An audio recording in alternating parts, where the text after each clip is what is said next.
saying, although I agree with a lot of what's been said, I'm not sure I agree with 100% of the way it's been presented. I've always been taught, don't bite the hand that feeds me. And I'm asking for you to vote with my opinion. So, see my smile and realize that I'm not trying to make you angry. Okay, I want to start with one of the things in Mr. Galina's proposal talked about agility. I feel that the K-2, 3 through 5 is the exact opposite of providing us with an agility to handle bubbles, etc. Right now, if we get a bubble in Northwood, and tomorrow, if it was K through 5 in Northwood, you can move a teacher from 1st grade to 4th grade. Not a problem. Now, you're not just moving a teacher from 1st grade to 4th grade to the other side of the building, you're moving them to another building. That, I think, is a problem. It's not adding agility, it's taking it away. The other thing that I'm a little upset about is that we are now in a position to have a vote, and yet we are finding tonight, when we're supposed to be voting, major discrepancies in the numbers.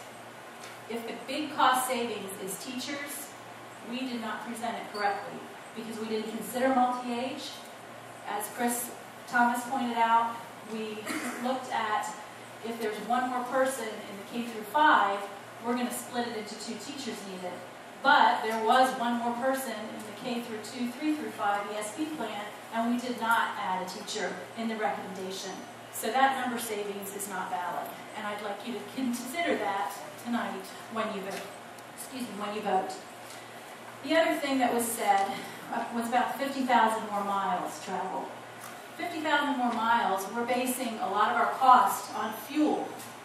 And fuel is a complete unknown and something completely out of our control. If we have the K through 5 and we need to add teachers, that is in our control.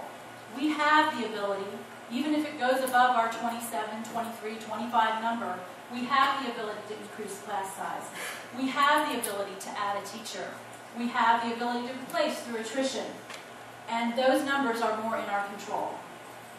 The other thing I want to address is that it's been said that the classroom teacher is the single most important factor. If you take 3 through 5 out of the building, you also take the ability for that 3rd through 5th grader, they no longer have the ability to go back to those teachers. And you may not think that that's done, but it is done every single day. There are kids that as they're walking in off the bus, they're stopping to see their older teacher, the one they had before. There are kids who, as they get into 5th grade and 4th grade and the hormones kick in, they may not know their new teacher well enough. So they're going back to their old teacher and they're getting advice. They're getting help on how do I handle this issue? How do I handle that issue? What do I say to my new teacher to make him understand that I'm not trying to be a troublemaker, I just don't know what I'm supposed to say? Those are all things that will be lost. Those are direct impacts to the students. I have always prided myself in North Canton, not just going with the flow, going with the trend, doing the most popular thing, but doing this right by the community, the family, and the students.